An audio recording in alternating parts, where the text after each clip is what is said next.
আসসালামু আলাইকুম। আমার চ্যানেলে আপনাদের সকলকে স্বাগত।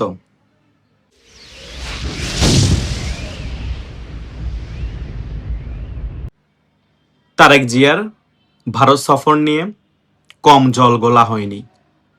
বাংলাদেশের বর্তমান প্রধানমন্ত্রী পররাষ্ট্র উপদেষ্টা হুমায়ুন কবির তারেক জিয়ার ভারত সফরের ইঙ্গিত দিয়েছিলেন, আবার একদিন পরেই তার বক্তব্য চেঞ্জ হয়ে যায় এবং পররাষ্ট্র প্রতিমন্ত্রী শামা ওবায়েদেরও বক্তব্যের পরিবর্তন ঘটে। এই সকল বিষয়কে কেন্দ্র করে ভারতের সাথে উত্তেজনা চরমে এখন বাংলাদেশের সাথে। শেষ পর্যন্ত ভারতের পররাষ্ট্র মন্ত্রণালয়ের মুখপাত্র রণদীপ জয়সওয়ালও তির্যক মন্তব্য করে বসেন এই সকল বিষয় নিয়ে। শুধু তাই নয়, মক্কা প্রতিরক্ষা বাহিনীর মধ্যে বাংলাদেশ যুক্ত হবে, এই সকল বিষয়কে কেন্দ্র করে উত্তেজনা আরও চরম উঠে গিয়েছে ভারতের সাথে বাংলাদেশের সম্পর্কে। সকল বিষয় মিলে ভারতের সাথে এখন বর্তমানে বাংলাদেশের যে সম্পর্ক খুব খারাপের দিকে যাচ্ছে, এটা আমরা বলতেই পারি। ভারতের মধ্যে একটা প্রস্তুতি শুরু হয়েছিল, তারেক জিয়া ভারত সফরে যাবে, সেটাকে কেন্দ্র করে এখন সকল প্রস্তুতি শেষ পর্যন্ত ভেস্তে গেল। এখন কখন তারেক জিয়া আবার ভারত সফরে যাবে সেটা এখনো শিওর না। তার মানে বলতে পারেন ভারত কিন্তু এই বর্তমান বিএনপি সরকারের উপর ভালোই চটেছেন।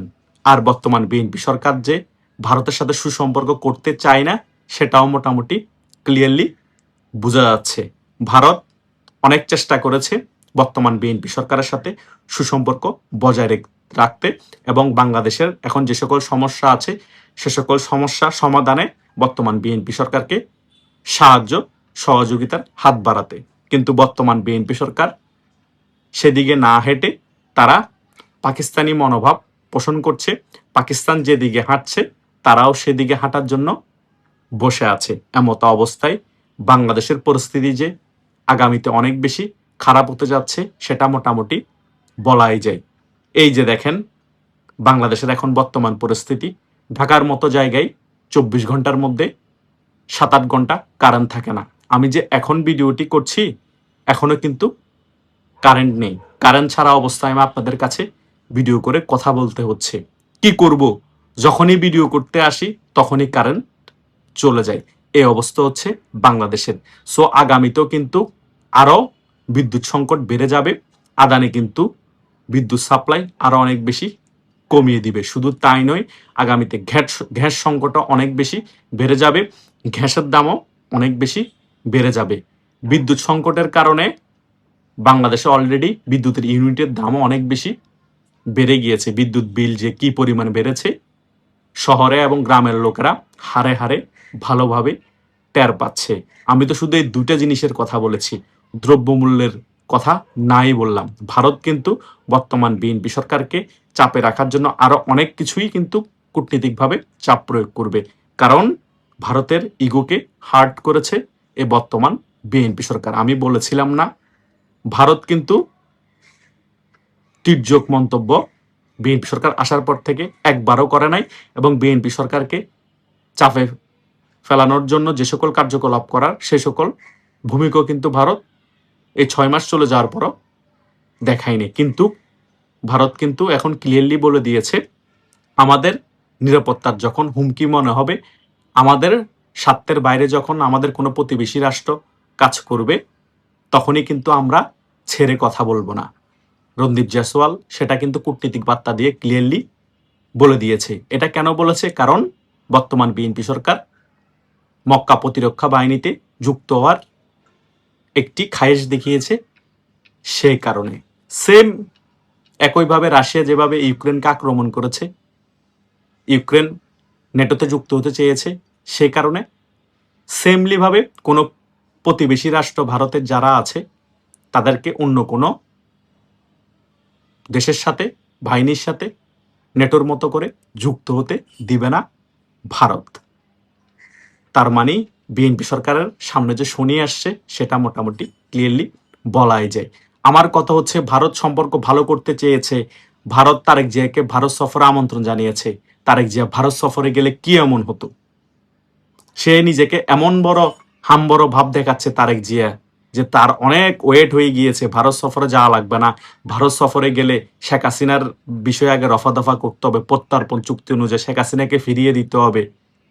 আর তা না হলে শেখ হাসিনা ডিসেম্বরে বাংলাদেশে ফিরে আসতে চাইলে ভারত যাতে সেই বিষয়ে সাহায্য সহযোগিতা না করে শেখ হাসিনাকে, সেটাতে আশ্বস্ত করতে হবে তারেক জিয়াকে। তারপরে তারেক জিয়া ভারত সফর করবে। ওরে বাবা, তারেক জিয়া এখন বিশ্ব নেতা হয়ে গিয়েছে, তারেক জিয়ার কথা মানা ছাড়া সে ভারত সফরে যাবে না।